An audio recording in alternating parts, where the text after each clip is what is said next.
From the Presidential Palace, Manila, Dateline Malacañang.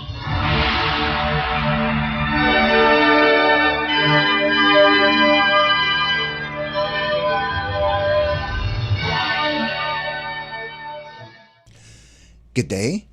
This is Dateline Malacañang in review. In the same hall where he once said the state of the nation is sound, President Ferdinand R. Marcos Jr. on Monday returned to Congress to mark the halfway point of his presidency, this time with a firmer call to action. In a brisk but resolute speech that lasted an hour and 10 minutes, slightly shorter than last year's 1 hour and 22 minutes, the president mapped out the next half of his presidency, laying out a sweeping agenda on jobs, food, education, healthcare, infrastructure, good governance, and security. The president also directly confronted long-simmering public frustration with government inefficiencies. According to the president, the economy is doing well, business confidence is up, inflation is down, and jobs have increased based on the latest data. But all of these, President Marcos said, are meaningless, mere decoration if Filipinos are still struggling in their daily lives. The Philippine President's fourth State of the Nation Address or SONA drew at least 124 rounds of applause, with the loudest and longest for his order to audit billions of pesos worth of flood control projects, many of which have failed to address massive flooding in Metro Manila and nearby provinces. Meanwhile, President Marcos Jr. touted the country's better economic condition and reiterated the government's commitment to further improve the lives of Filipinos. Latest data from the Philippine Statistics Authority or PSA showed that inflation settled at 1.4% in June this year as government measures helped ease food prices. The number of employed Filipinos, meanwhile, went up to 50.29 million in May this year from 48.87 million in the same month in 2024.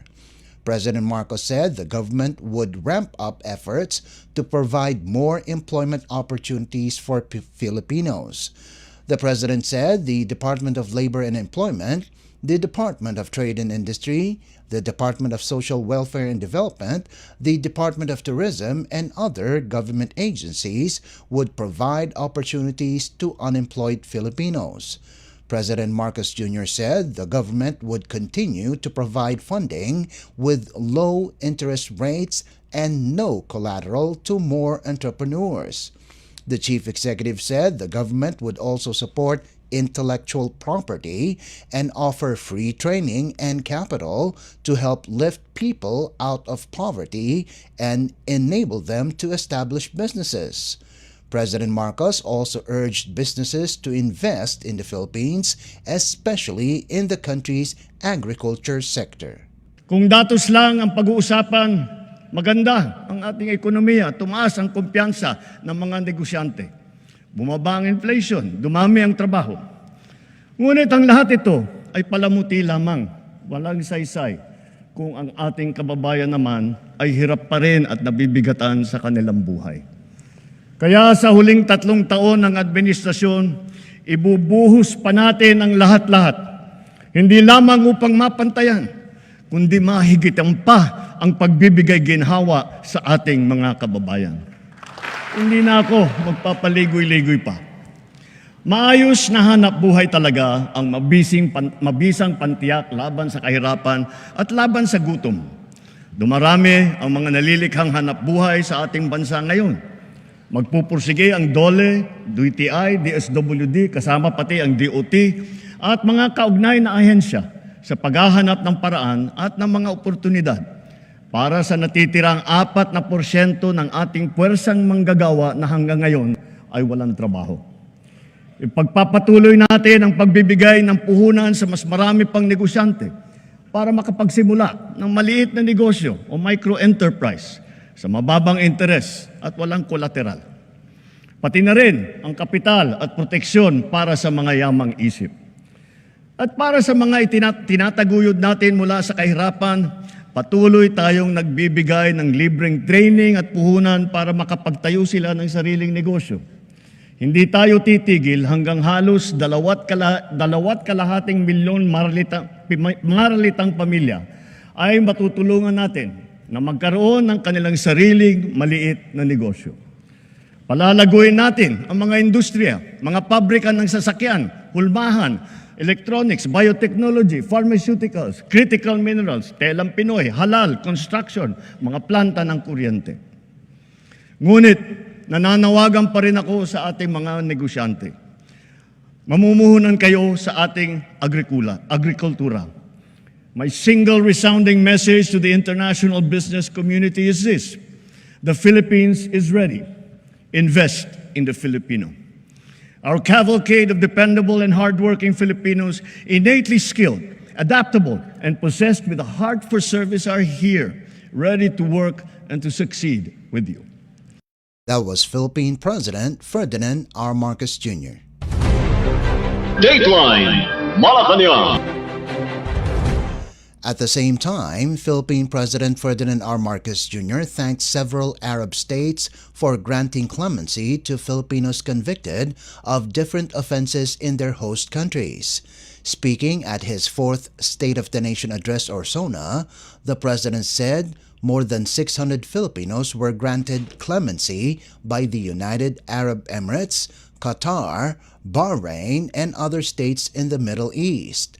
The chief executive also extended his gratitude to Oman for helping facilitate the release of Filipinos held hostage by the Houthis in Yemen. The Houthis released the 17 Filipino crew members of the MV Galaxy Leader in January, at least 14 months after they were held captive while sailing from Turkey to India on November 19, 2023. Dahil sa ating masigasig ng pakikipag-ugnayan, sa loob ng 3 taon, nagawa ng kapatawaran ang mahigit 600 kababayan nating nahatulan dahil sa sari-saring paglabag sa batas sa ibang bansa, lalo na sa UAE, sa Qatar, sa Bahrain, at sa iba pa. And so, for their crucial and most beneficent sovereign intervention, I personally convey the entire nation's sincerest gratitude to the Sultanate of Oman, the United Arab Emirates, the State of Qatar, the Kingdom of Bahrain, the State of Kuwait, and to all the leaders of various countries that have granted clemency and have shown kindness to our beleaguered compatriots. Maraming salamat po. Thank you very, very much. Philippine President Ferdinand R. Marcos Jr. Dateline Malacañang. In the meantime, the Philippine government continues to chart its friend-to-all, enemy-to-none foreign policy, President Ferdinand R. Marcos Jr. said, while assuring the public that the country is resolute in protecting Filipino interests both within its territory and abroad. Under this policy, the president said, the government continues to show that the Philippines is a country that is transparent and adheres to the international law. At the same time, President Marcos said Manila is unwavering in the protection of its rights and is improving its capabilities to defend itself in the face of threats to its sovereignty, an apparent allusion to the situation on the South China Sea where several states, including the Philippines and China, are locked in a maritime dispute. In addition, the chief executive said the Philippines is leveraging its partnerships with countries to boost its position. Under the Marcos administration, the Philippine government had been doubling efforts to deepen its security relations with more like-minded states. More tangibly, President Marcos signed 2 laws, the Philippine Maritime Zones Act and the Archipelagic Sea Lanes Act, effectively reinforcing the Philippines' sovereignty, sovereign rights, and jurisdiction over the West Philippine Sea. The Philippine Maritime Zones Act had explicitly defined the extent of Philippines' international waters, archipelagic waters, territorial sea, contiguous zone, exclusive economic zone, and continental shelf that are fully in line with the United Nations Convention on the Law of the Sea or UNCLOS and the 2016 Arbitral Award on the South China Sea. Sasabi natin na mataas na ang tingin ng buong mundo sa Pilipinas dahil maayos, patas at mahinahon tayong nakikitungo sa iba't ibang mga bansa. Tumutupad din tayo sa ating mga kasunduan at sa mga batas at panuntunan na pandaigdig na komunidad. Nagpapasalamat tayo sa ating mga magigiting ng OFW dahil sa kanila na ipamalas ang angking galing, kabutihan at puso ng Pilipino sa lahat ng sulok ng daigdig. Sa harap ng mga bagong banta sa ating kapayapaan at soberanya, mas maigting ngayon ang ating paghahanda, pagmamatsyag at pagtatanggol sa ating sarili. Ganun pa man, tayo pa rin ang nagtitimpi at nananatiling nagpapasensya, lalo na sa pagtanod sa ating buong kapuluan at sa pangangalaga sa ating interes. Subalit ngayon, mas pataas pa ang ating kumpiyansa dahil mas marami na tayong mga kasangga na magiging kabalikat natin sa oras ng matinding pangangailangan. Then as now, our foreign policy remains the same. The Philippines is a friend to all. The Philippines is an enemy to none. That will be our main focus as we, the Philippines, host the ASEAN Summit in 2026. As Philippine President Ferdinand R. Marcos Jr. Dateline Malacañang. Philippine President Ferdinand R. Marcos Jr. on Tuesday welcomed the launch of the World Bank Group's Country Partnership Framework, or CPF, for the Philippines for fiscal years 2025 to 2031, saying it would help bring the government's development agenda closer to ordinary Filipinos through targeted investments in health, education, job creation, and disaster resilience. At the ceremonial turnover of the CPF at the Malacañang Palace in Manila, President Marcos stated that the cooperation corresponds with the themes he outlined in his fourth State of the Nation Address, or SONA, and the Philippine Development Plan 2023 to 2028. President Marcos listed three primary outcome areas supported by the CPF: increasing access to excellent healthcare and education, creating more private sector jobs, and boosting the country's disaster resilience in the face of climate change. The President noted the ongoing Phase 1 of the Philippine Health System's Resilience Project as an important endeavor for increasing ability to respond to health emergencies and enhancing equal access to care. On education, he emphasized the importance of bridging learning gaps and aligning student skills with market demands. To spur job growth, President Marcos announced that the government will continue to reduce corporate laws, improve infrastructure, and attract more investment. The chief executive emphasized the necessity of climate adaptation and disaster preparedness. The CPF will contribute to 8 of the World Bank Group's 15 target outcomes, such as healthier living, digital connectivity, learning, climate resilience, and enhanced private investment. President Marcos congratulated the World Bank for nearly 80 years of collaboration, highlighting its financial and technical support for infrastructure, climate action, and governance changes. The President promised Filipinos affected by the recent flooding and calamities that help and rehabilitation efforts would continue. The Philippines has accomplished much over these past 2 decades. Our economy has grown steadily. Investments continue to increase, creating quality jobs for our people. And because of that, unemployment has come down.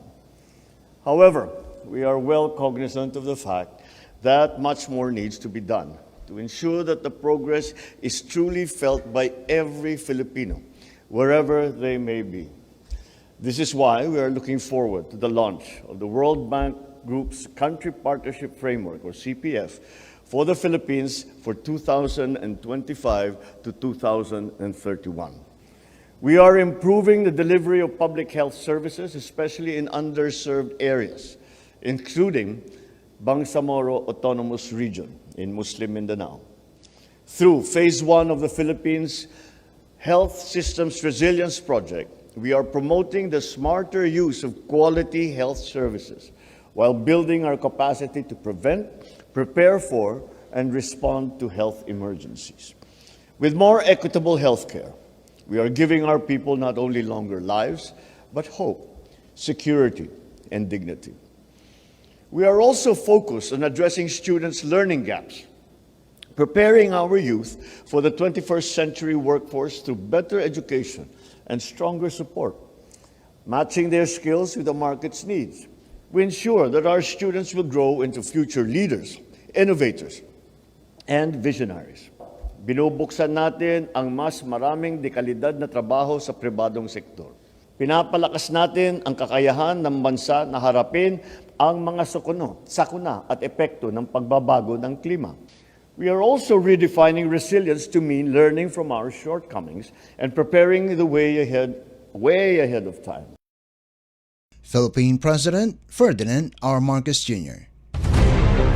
Dateline Malacañang. The Department of Public Works and Highways, or DPWH, is set to submit to Philippine President Ferdinand R. Marcos Jr. next week the list of all completed and ongoing flood control projects in the country since 2022.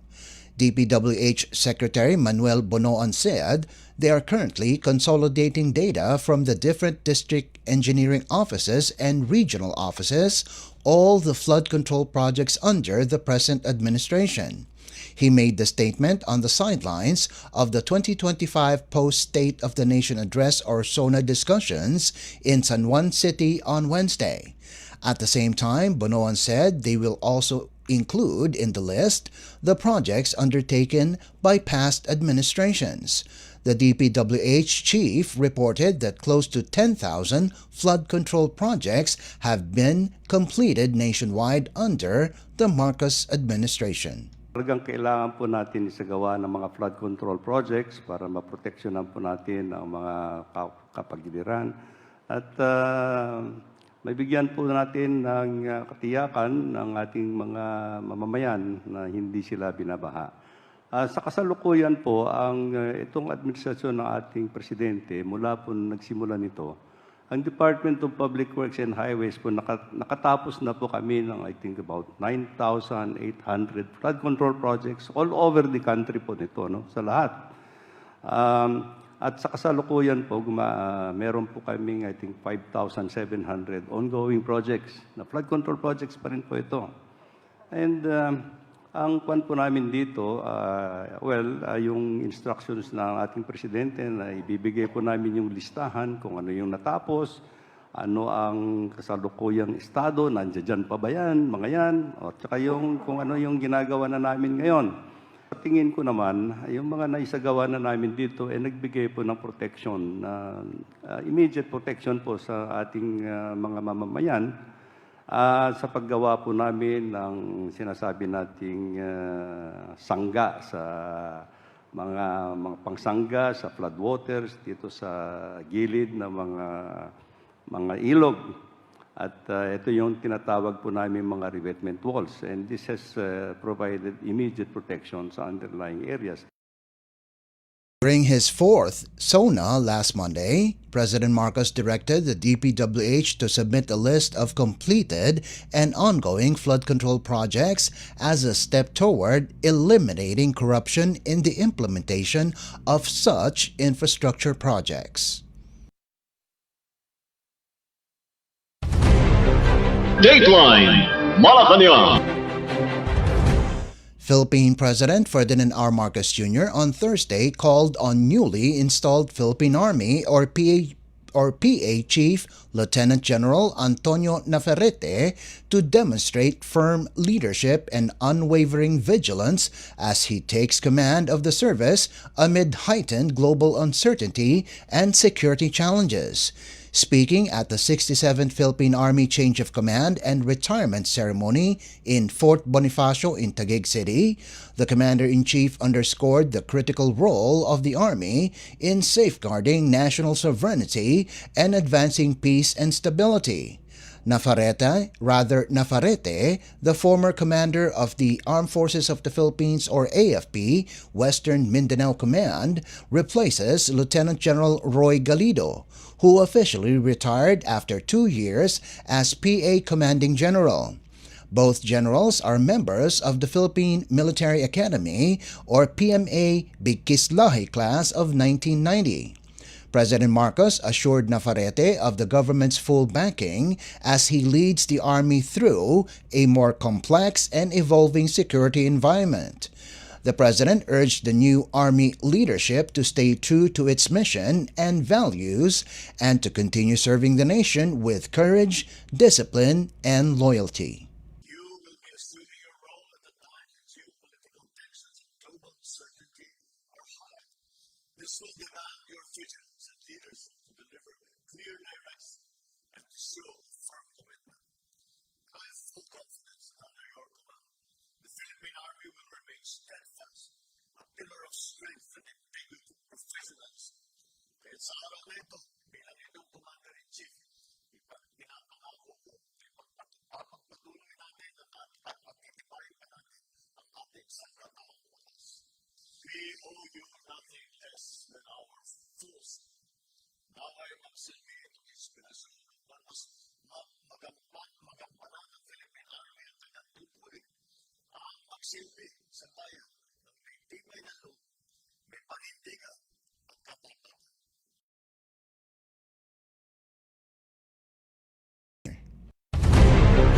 Dateline Malacañang. Also on Thursday, the Presidential Communications Office or PCO announced that Philippine President Ferdinand R. Marcos Jr. will hold a series of meetings with Indian government and business leaders during his 5-day state visit to India from the 4th to the 8th of August. President Marcos will visit India upon the invitation of Indian Prime Minister Narendra Modi. The PCO said after official meetings and events in New Delhi, the President and his delegation will travel to Bangalore and meet with the business sectors in both cities. President Marcos will also meet with the Filipino community in New Delhi. Former President Gloria Macapagal Arroyo was the last Filipino leader to embark on a state visit to India in October of 2007. Meanwhile, former Indian President Ram Nath Kovind embarked on a state visit to the Philippines in October of 2019. The chief executive's visit coincides with the celebration of the 75th anniversary of the Philippines and India's bilateral relations. The Philippines and India formally established diplomatic relations on November 26, 1949, after Manila and New Delhi gained independence in 1946 and 1947 respectively. Bilateral trade between India and the Philippines reached around $3.5 billion in 2024, growing 8.6% year-on-year, with the balance favoring Indian exporters. On defense, India also successfully delivered the BrahMos supersonic cruise missiles to the Philippines last year. Dateline Malacañang. And finally, fulfilling the administration's commitment to improving the country's healthcare access, especially in unserved and underserved areas, Philippine President Ferdinand R. Marcos Jr. on Friday once again joined the Philippine Charity Sweepstakes Office or PCSO in distributing patient transport vehicles or PTVs during a program in Dipolog City, Zamboanga del Norte Province. A total of 106 PTVs were distributed to various cities and municipalities across the provinces of Zamboanga del Norte, Zamboanga del Sur, Zamboanga Sibugay, Lanao del Sur, and Isabela City in Basilan. In line with the President's directive, the distribution of PTVs is part of the PCSO's Medical Transport Vehicle Donation Program, or MTVDP, which aims to provide local government units, or LGUs, and hospitals, especially those in vulnerable and disadvantaged communities, with much-needed medical transport vehicles. Each PTV is equipped with essential medical tools, including a stretcher, oxygen tank, blood pressure monitor, and other supplies to ensure the safe and prompt transport of patients. In his message, the President said that out of the 1,452 cities and municipalities in the country, all of which will have at least one PTV. The Chief Executive added that PCSO has already distributed 1,067 since June of 2022 and should finish distributing the PTVs within the year. Ang aming plano ay napakasimple lang.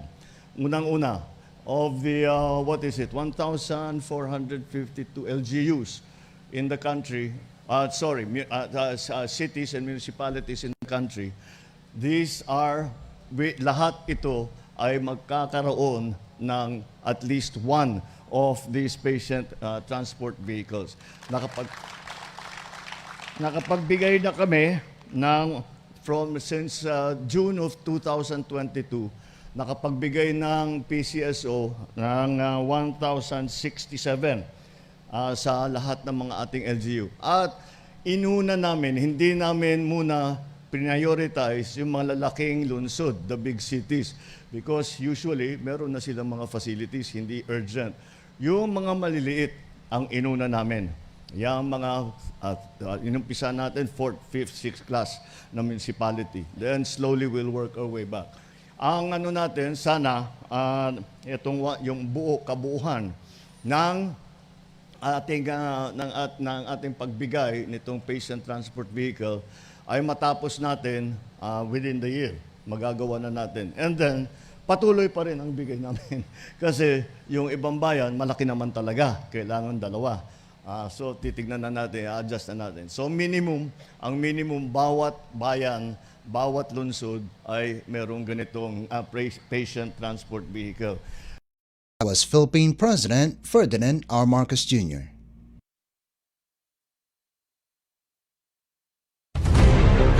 Dateline Malacañang.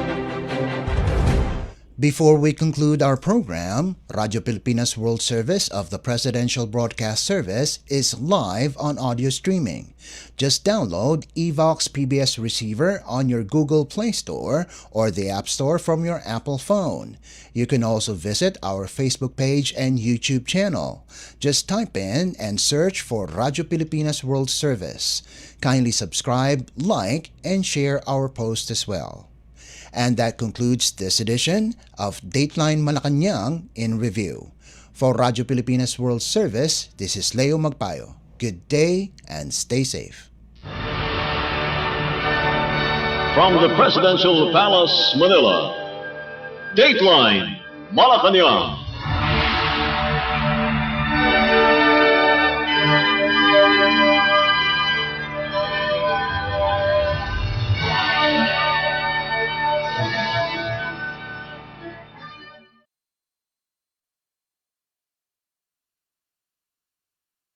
Ay, si Mama.